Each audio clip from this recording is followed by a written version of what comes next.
ഏറ്റെടുത്തെങ്കിൽ നമുക്ക് ചേർന്ന് വരുവാൻ ഒരു രാത്രിയുടെ യാമം കൂടി ദൈവമായ കർത്താവ് നമ്മെ സഹായിച്ച് നടത്തിയ കൃപയോർത്ത് ദൈവത്തെ സ്തുതിക്കുന്നു. കഴിഞ്ഞ രാത്രികാലം നാം അപ്പോസ്തല പ്രവൃത്തി പുസ്തകം പഠിക്കുവാനായിട്ട് ആരംഭിച്ചു. അപ്പോസ്തല പ്രവൃത്തികളുടെ പുസ്തകത്തിൽ നിന്നും നാം ചില കാര്യങ്ങൾ ആദ്യമേ ഒരു മുഖവുര പോലെ പറയുവാനായിട്ടിടയായി. എന്തൊക്കെയാണ് അതിന്റെ കാതലായത് എന്ന് ഒന്ന് ഓർപ്പിക്കാമോ? എന്തെല്ലാമാണ് കഴിഞ്ഞ ദിവസം നാം പഠിക്കുവാനായിട്ടിടയായ കാതലായ കാര്യങ്ങൾ? അപ്പോസ്തല പ്രവൃത്തി എഴുതിയത് ലൂക്കോസ് ആണ്. അപ്പോസ്തല പ്രവൃത്തി ലൂക്കോസിന്റെ രണ്ടാമത്തെ ചരിത്രമാണ്. അടുത്തത്, ലൂക്കോസിനെ ഏതെല്ലാം നിലകളിലാണ് നമുക്ക് പരിചയപ്പെടുവാനായിട്ട് കഴിയുന്നത്? വൈദ്യനായിരുന്നു. അടുത്തത്, കൂട്ടുവേലക്കാരനായിരുന്നു. മരണം വരെ, അവസാന നിമിഷം വരെ പൗലോസിന്റെ കൂടെ സഞ്ചരിച്ചവനായിരുന്നു. ത്രോവാസിൽ വെച്ചാണ് താൻ ലൂക്കോസ് പൗലോസിനോട് ചേർന്ന് നടക്കുവാൻ അല്ലെങ്കിൽ യാത്ര ആരംഭിച്ചത് എന്നുള്ളത് നാം കാണുവാനായിട്ട് കഴിഞ്ഞു. ഇനി ഇതിന്റെ അടുത്ത വിഷയം എന്ന് പറഞ്ഞാൽ, ഇത് തുടങ്ങുവാനുള്ള ഒന്നാമത്തെ കാരണം കർത്താവിന്റെ ആരോഹണത്തിന് ശേഷം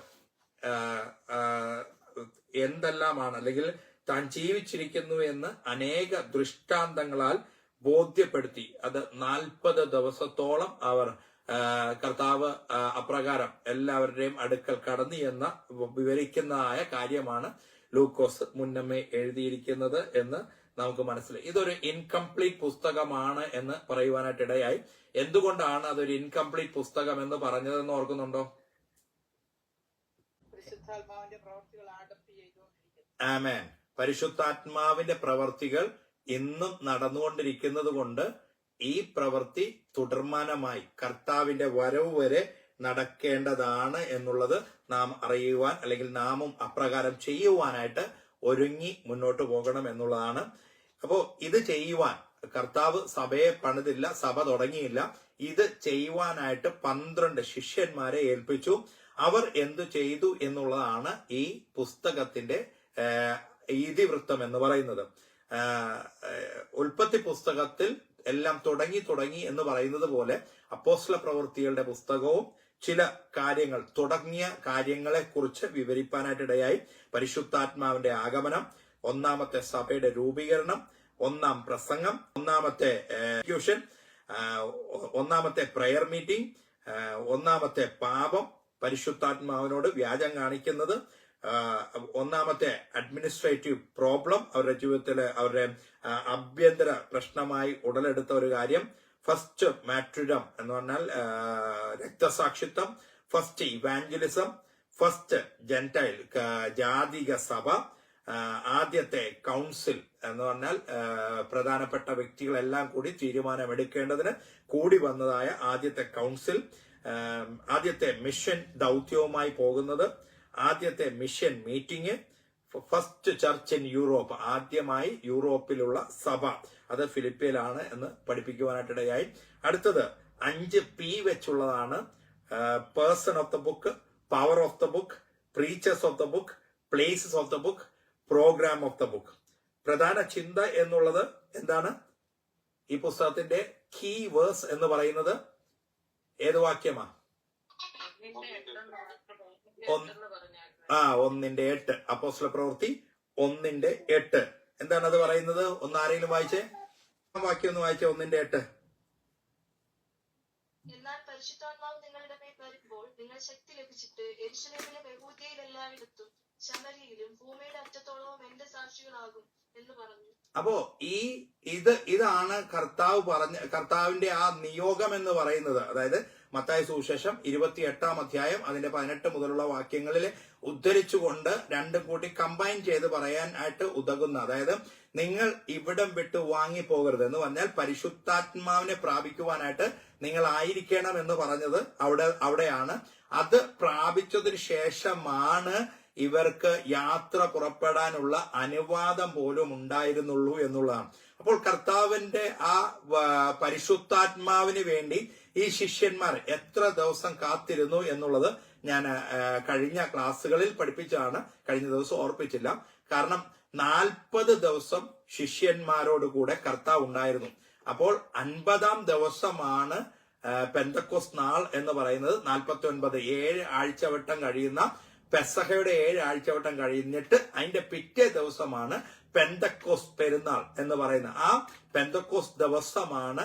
അപ്പോൾ 10 ദിവസം കർത്താവിന്റെ സ്വർഗാരോഹണത്തിന് ശേഷം 10 ദിവസം കഴിഞ്ഞിട്ടാണ് 10 ദിവസമാണ് ഇവർ ആ മാളിക മുറിയിൽ ശിഷ്യന്മാരും കൂട്ടത്തിൽ എല്ലാവരുമായിട്ട് 120 പേരടങ്ങുന്ന സംഘം കൂടി വരുവാനായിട്ട് ഇടയായത്.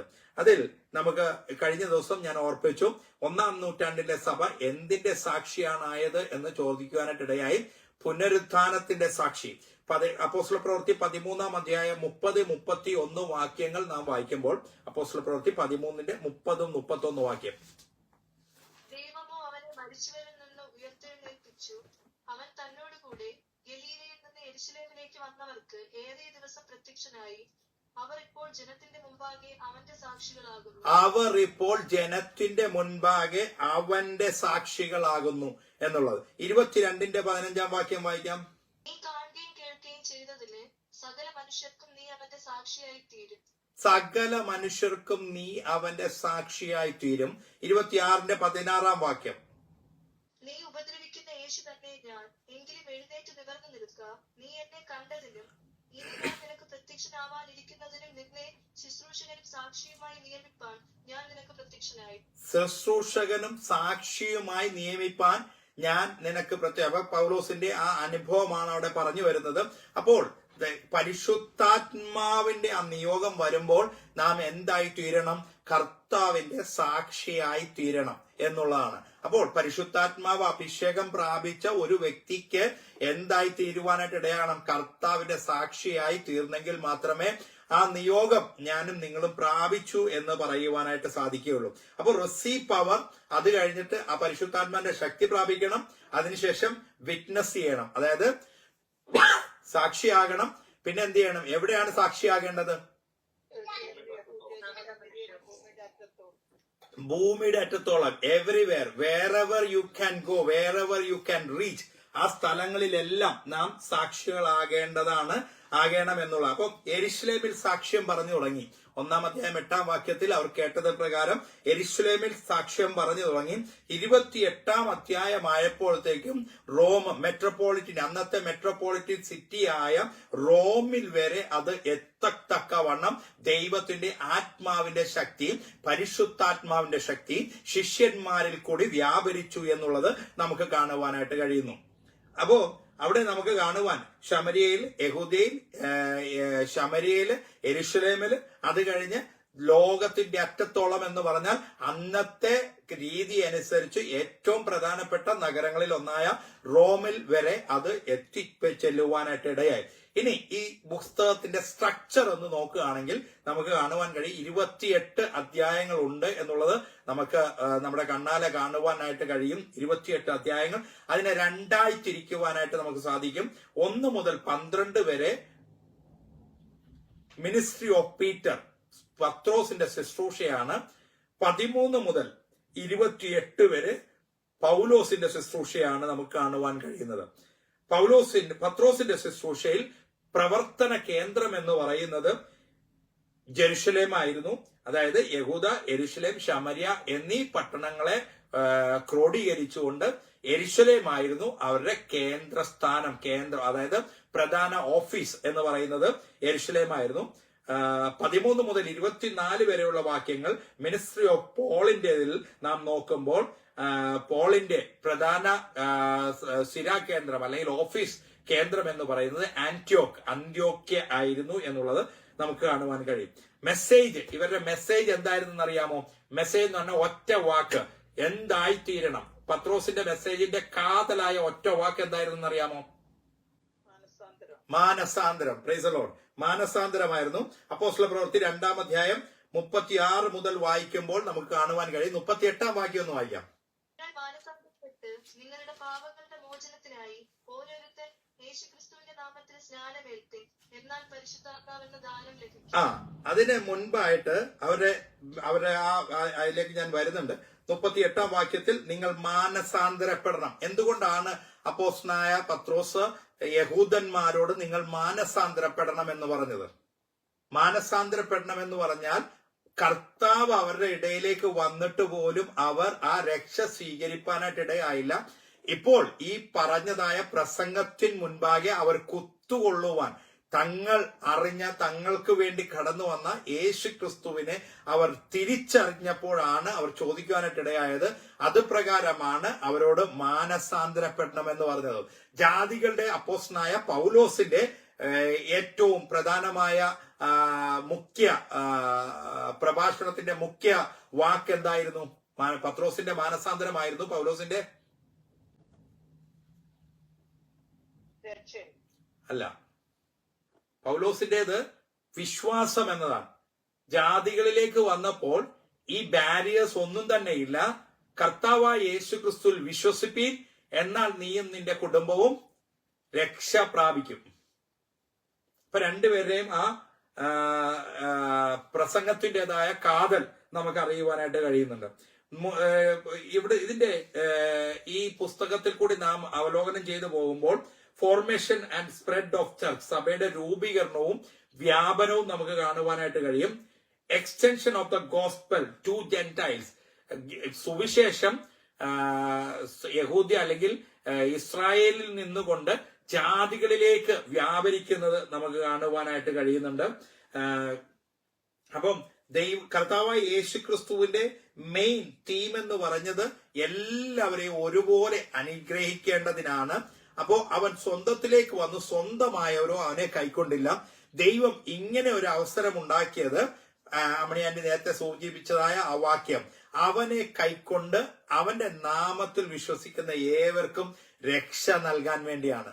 അപ്പൊ ദൈവത്തിന്റെ ഒരു സ്പെഷ്യൽ പേർപ്പസ് ആയിരുന്നു. കർത്താവായ യേശു ക്രിസ്തു ഇസ്രായേലിൽ വന്നുവെങ്കിലും അവിടെ നിന്നുകൊണ്ട് ഇത് ജാതികളിലേക്ക് അത് തുറന്നു കൊടുക്കുവാനായിട്ട് ഇടയായി. ആ പ്രത്യേകമായ വഴി ജാതികൾ അവന്റെ നാമത്തിൽ പ്രത്യാശ വയ്ക്കും തുറക്കുന്നത് അപ്പോസ്തല പ്രവൃത്തിയിലാണ്. അപ്പൊ ജാതികളിലേക്ക് പോലും ഈ വാതിൽ തുറന്നു കൊടുക്കുന്നത് അപ്പോസ്തല പ്രവൃത്തിയിലാണ്.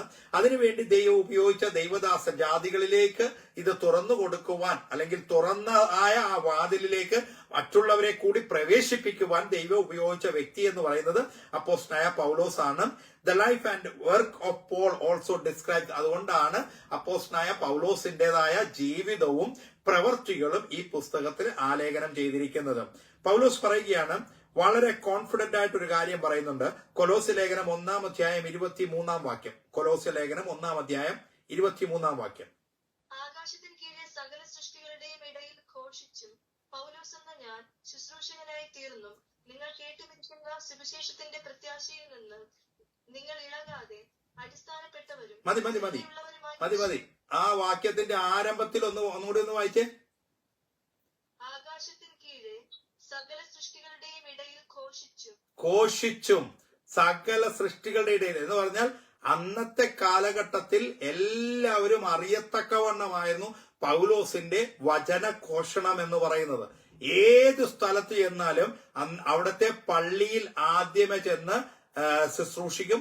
അത് കഴിഞ്ഞ് അവർ അംഗീകരിക്കാണ്ട് വരുമ്പോൾ വീണ്ടും ചന്തസ്ഥലത്തും തെരുക്കോണിലും എല്ലാം പോയി പ്രസംഗിക്കും. അപ്പം പൗലോസിന്റെ ജീവിതത്തെ കുറിച്ച് നോക്കുമ്പോൾ പൗലോസ് പറയുകയാണ്, സൂര്യന് കീഴിൽ എല്ലാ സ്ഥലത്തും തന്റെ ആ പ്രസംഗം എത്തിച്ചേർന്നു എന്നുള്ളത്. അപ്പൊ ഇത് gospel of the Holy Spirit എന്നും acts of the ascended and glorified Christ എന്നും acts of Peter and Paul എന്നുള്ളതും നമുക്ക് കാണാം. റോമാലേഖനം 2-ാം അധ്യായം 16-ാം വാക്യത്തിലേക്ക് വരുമ്പോൾ പൗലോസ് ഒരു പ്രത്യേക പദം അവിടെ ഉപയോഗിക്കുന്നുണ്ട്. റോമാലേഖനം 2:16. ദൈവം യേശുക്രിസ്തു മുഖാന്തരം മനുഷ്യരുടെ രഹസ്യങ്ങളെ എന്റെ സുവിശേഷ പ്രകാരം ന്യായം വിധിക്കുന്ന നാളിൽ തന്നെ. മതി മതി എന്തെങ്കിലും ഒരു പ്രത്യേകത തോന്നുന്നു ഈ വാക്കിൽ? ന്യായവിധി സുവിശേഷത്തിലൂടെ. അതാണോ?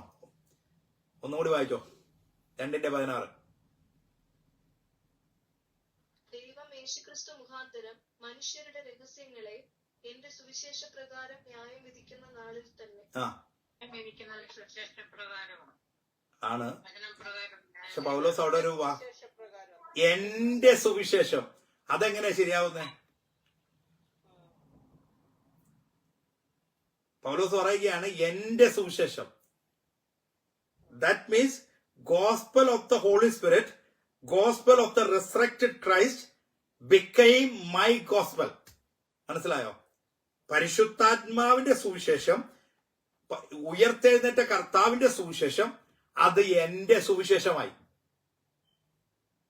അതുകൊണ്ടാണ് പൗലോസിന് ഇത്രയേറെ കൃത്യമായി ആ ദൈവിക ദൗത്യം നിർവഹിക്കുവാനായിട്ട് കഴിഞ്ഞത്. എന്ന് പറഞ്ഞാൽ നമ്മൾ ചിലപ്പോ പറയാറില്ലേ, നമ്മുടെ പ്രാർത്ഥനാ വിഷയം പോലെ ഏറ്റെടുത്ത് പ്രാർത്ഥിക്കണമെന്ന്.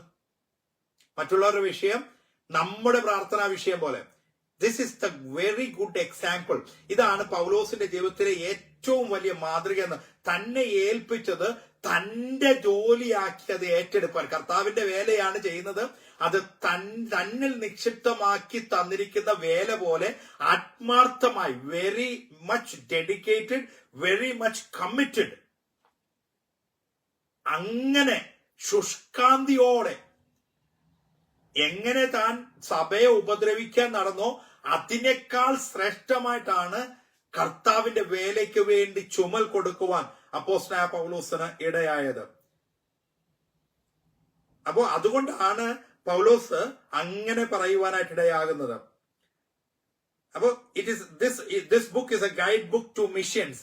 ദൗത്യ നിർവഹണത്തിനുള്ള ഒരു മാർഗദീപമാണ് ഈ പുസ്തകം. ഇതിനകത്ത് 3 M നമുക്ക് പഠിക്കണം. ഒന്ന്, മോട്ടീവ്. ദൗത്യ നിർവഹണത്തിനുള്ള പ്രചോദനം നൽകുന്ന ഒരു പുസ്തകമാണ് അപ്പോസ്തല പ്രവൃത്തികളുടെ പുസ്തകം. Must have the method. സുവിശേഷ പ്രഘോഷണത്തിന് അല്ലെങ്കിൽ സുവിശേഷം ഘോഷിക്കാൻ ഒരു രീതി പൗലോസ് അവലംബിച്ചിട്ടുണ്ട്. ആ രീതി, മെത്തേഡ് നമുക്ക് ഈ പുസ്തകത്തിൽ കാണുവാനായിട്ട് കഴിയും. ദ മൈറ്റ് എന്ന് പറഞ്ഞാൽ പരിശുദ്ധാത്മാവിന്റെ ശക്തി തന്റെ ഭൃത്യന്മാരിൽ കൂടെ ദൈവം തെളിയിക്കുവാൻ തക്കവണ്ണം ഇടയായതും ഈ പുസ്തകത്തിൽ നമുക്ക് കാണുവാനായിട്ട് കഴിയുന്നുണ്ട്. ഇനി 1 കൊരിന്ത്യർ 15-ാം അധ്യായം 3 മുതൽ വായിക്കുമ്പോൾ, ക്രിസ്തു നമ്മുടെ പാപങ്ങൾക്ക് വേണ്ടി തിരുവെഴുത്തുകളിൻ പ്രകാരം മരിച്ചു അടക്കപ്പെട്ടു, തിരുവെഴുത്തുകളിൻ പ്രകാരം 3-ാം നാൾ ഉയർത്തെഴുന്നേറ്റു, കേഫാവിനും പിന്നെ 12 പേർക്കും പ്രത്യക്ഷനായി. അതെ, അതിന്റെ 11-12 വാക്യം ഒന്ന് വായിക്കാം. 11-12 വാക്യം. ഞാനാകട്ടെ അവരാകട്ടെ ഇവണ്ണം ഞങ്ങൾ പ്രസംഗിക്കുന്നു, ഇവണ്ണം നിങ്ങൾ വിശ്വസിച്ചുമിരിക്കുന്നു. ക്രിസ്തു മരിച്ചിട്ട് ഉയർത്തെഴുന്നേറ്റു എന്ന് പ്രസംഗിച്ചു വരുന്ന അവസ്ഥയ്ക്ക് മരിച്ചവരുടെ പുനരുദ്ധാനം ഇല്ല എന്ന് നിങ്ങളിൽ ചിലർ പറയുന്നത് എങ്ങനെ? നോക്കിയേ, ക്രിസ്തു ഉയർത്തെഴുന്നേറ്റു, അതാണ് ഇവരുടെ മെയിൻ തീം എന്ന് പറയുന്നത്. ഗോസ്പൽ ആൻഡ് ജീസസ് ക്രൈസ്റ്റ്, ഇതായിരുന്നു അവരുടെ തീം എന്ന് പറയുന്നത്. സുവിശേഷം, യേശുക്രിസ്തുവിന്റെ സുവിശേഷം. വെപ്പൺ, ഇവരുടെ കയ്യിലുള്ള ആയുധം എന്ന് പറഞ്ഞാൽ തിരുവെഴുത്തായിരുന്നു. അപ്പോ ഇവർ സാക്ഷികളായത് കർത്താവായ യേശുക്രിസ്തുവിന്റെ പുനരുത്ഥാനത്തെ കുറിച്ചുള്ള സാക്ഷ്യമാണ് അവിടെ. അതുകൊണ്ട് എന്റെ പ്രസംഗത്തിന് എന്നെ രക്ഷിപ്പാൻ കഴിയത്തില്ല, നിങ്ങളെയും രക്ഷിപ്പാൻ കഴിയത്തില്ല. പക്ഷെ ഞാൻ പ്രസംഗിക്കുന്ന യേശുവിന് നിങ്ങളെ രക്ഷിക്കുവാൻ കഴിയും എന്നുള്ളത് അവർ വിളിച്ചു പറഞ്ഞു. അപ്പോ ഈ പത്രോസിന്റെ പ്രസംഗം തുടങ്ങിയതും എങ്ങനെയാ? ഈ യേശുവിനെ എന്ന് പറഞ്ഞുകൊണ്ടാ.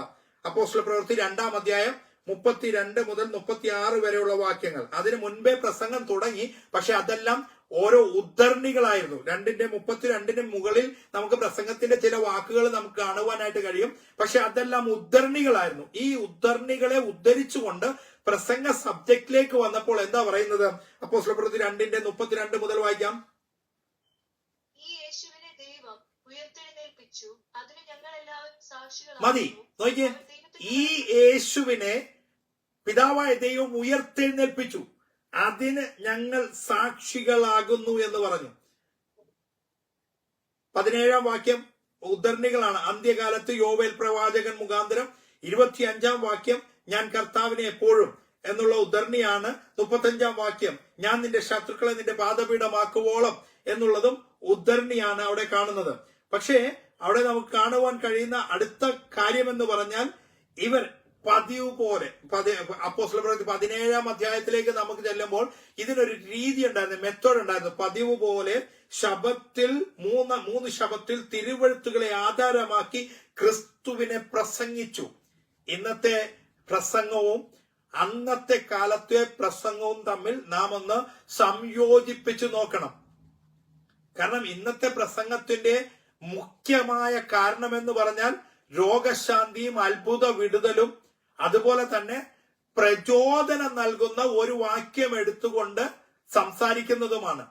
പക്ഷെ അന്നത്തെ പ്രസംഗത്തിന്റെ കാതൽ എന്ന് പറഞ്ഞാൽ യേശുക്രിസ്തുവും യേശുക്രിസ്തുവിന്റെ ഉയർത്തെഴുന്നേൽപ്പുമായിരുന്നു എന്നുള്ളത് നാം മനസ്സിലാക്കണം. അതുകൂടാണ്ട് വചനത്തിന്റെ കൊട്ടേഷൻ ആണ് അവിടെ രേഖപ്പെടുത്തിയിരിക്കുന്നത്. യേശു എന്ന തീം, അതിന് പ്രധാന കാരണം 4-ാം അധ്യായം 23 മുതൽ 31 വരെയുള്ള വാക്യങ്ങളായിരുന്നു. 24-ാം വാക്യം ഒന്ന് വായിക്കാം. 4:24 അപ്പോസ്തല പ്രവൃത്തി.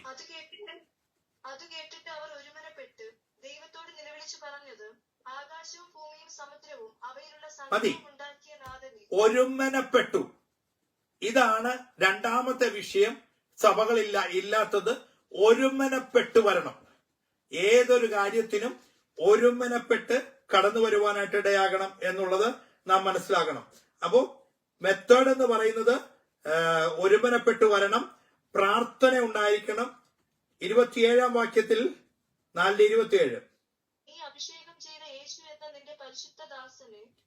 അഭിഷേകം ചെയ്ത യേശു എന്ന പരിശുദ്ധദാസൻ 29-30 വാക്യം. ഇപ്പോഴും കർത്താവേ, അവരുടെ ഭീഷണികളെ നോക്കേണമേ. സൗഖ്യമാക്കുവാൻ നിന്റെ കൈ നീട്ടുന്നതിനാലും നിന്റെ പരിശുദ്ധദാസനായ യേശുവിന്റെ നാമത്താൽ അടയാളങ്ങളും അത്ഭുതങ്ങളും ഉണ്ടാകുന്നതിനാലും. നോക്കിക്കേ, അവിടെ നമുക്ക് കാണുവാൻ കഴിയുന്ന ചില വാക്കുകൾ: യേശു, കർത്താവ്, കൃപ, വചനം, പ്രാർത്ഥന. ഇത്രയും കാര്യങ്ങളായിരുന്നു അവരുടെ ആ പ്രസംഗത്തിൽ നിഴലിട്ട് നിന്നിരുന്നത്. യേശു, കർത്താവ്, കൃപ, വചനം, പ്രാർത്ഥന. അവിടുത്തെ പവർ, ആ മൈറ്റി പവറിന്റെ കാര്യത്തിൽ അപ്പോസ്തലന്മാരുടെ ആ വാക്കുകൾ വളരെ സിംപ്ലിസിറ്റി വിത്ത് പ്യൂരിറ്റി ആയിരുന്നു. മലയാളത്തിൽ അതിന്റെ വാക്ക് എഴുതിയിരിക്കുന്നത് എങ്ങനെയെന്ന് നോക്കാം. 2 കൊരിന്ത്യർ 11:2-3 വാക്യം വായിക്കാം. 2 കൊരിന്ത്യർ 11:2-3 വാക്യം. ഞാൻ നിങ്ങളെ കുറിച്ച് ദൈവത്തിന്റെ എരിവോടെ എരിയുന്നു. ഞാൻ ക്രിസ്തു എന്ന ഏക പുരുഷന് നിങ്ങളെ നിർമ്മല കന്യകയായി ഏൽപ്പിപ്പാൻ വിവാഹ നിശ്ചയം ചെയ്തിരിക്കുന്നു. എന്നാൽ സർപ്പം ഹവ്വായെ ഉപായത്താൽ ചതിച്ചതുപോലെ നിങ്ങളുടെ മനസ്സ് ക്രിസ്തുവിനോടുള്ള ഏകാഗ്രതയും നിർമ്മലതയും വിട്ട്. അപ്പോ നേരത്തെ അവരുടെ ജീവിതത്തിൽ ഉണ്ടായിരുന്നത് എന്തായിരുന്നു? ഏകാഗ്രതയും നിർമ്മലതയും ഉള്ളതായിരുന്നു എന്നുള്ളത്. അതിന് ഇംഗ്ലീഷിൽ വാക്യം 2 കൊരിന്ത്യർ 11:2-3 വായിക്കുമ്പോൾ സിംപ്ലിസിറ്റി ആൻഡ് പ്യൂരിറ്റി. കാരണം അപ്പോസ്തല പ്രവൃത്തി 3-ാം അധ്യായത്തിലേക്ക് വരുമ്പോൾ നമുക്ക് കാണുവാൻ കഴിയുന്നു, ഞങ്ങൾക്ക് നീ ഉദ്ദേശിക്കുന്ന ഒന്നുമില്ല, ഞങ്ങൾക്കുള്ളത് നിനക്ക് തരുന്നു. കർത്താവായ യേശുക്രിസ്തുവിന്റെ നാമത്തിൽ എഴുന്നേറ്റ് നടക്ക എന്ന് പറഞ്ഞപ്പോൾ അവൻ നടന്നു. ഏത് ശക്തി കൊണ്ട്, ഏത് നാമത്തിൽ എന്ന് ചോദിച്ചപ്പോൾ പത്രോസിന് ഒറ്റ ഉത്തരവ് ഉണ്ടായിരുന്നുള്ളൂ: നിങ്ങൾ ക്രൂശിച്ചവനായ ക്രിസ്തുവിന്റെ നാമത്തിൽ. ഇവരെ കുറിച്ച് പറയുന്നത് പഠിപ്പില്ലാത്തൊരു സാമാന്യരുമായിരുന്നവർ എന്നാണ്. പക്ഷെ ഇവരുടെ ജീവിതത്തിൽ ഉണ്ടായിരുന്ന ഒന്നാമത്തെ കാര്യം എന്ന് പറഞ്ഞാൽ 6-ാം അധ്യായം 4-ാം വാക്യത്തിൽ പറയുന്നു, ഞങ്ങളോ പ്രാർത്ഥനയിലും വചന ശുശ്രൂഷയിലും ഉറ്റിരിക്കും. ഒരു പ്രശ്നം വന്നപ്പോൾ ഇവർ പറയുകയാണ്, ഞങ്ങളോ പ്രാർത്ഥനയിലും വചന ശുശ്രൂഷയിലും ഉറ്റിരിക്കും. എന്ന് പറഞ്ഞാൽ entirely depend on the Holy Spirit. ഇവർ ആകമാനം പരിശുദ്ധാത്മാവിൽ ആശ്രയിപ്പാനായിട്ടിടയായി. 5:42 വാക്യത്തിലേക്ക് വരുമ്പോൾ പറയുകയാണ്, ദിനം പ്രതി വീട് തോറും ഇവർ കൂടി വരിക പതിവായിരുന്നു. പൗലോസ് പറയുന്ന സഭയിൽ ഓരോരുത്തരും ബുദ്ധി ഉപദേശിച്ചു കൊടുത്തു. കൂടി വരുന്നത് എന്തിനു വേണ്ടിയിട്ടായിരുന്നു? അവരുടെ സംശയങ്ങളെ നിവാരണം ചെയ്യുകയും അതിനാവശ്യമായ ബുദ്ധിപരമായ ആലോചന പറഞ്ഞു കൊടുക്കുകയും ചെയ്തു. അപ്പോ ഈ ശക്തി എവിടെ നിന്ന് കിട്ടും? Simplicity and purity.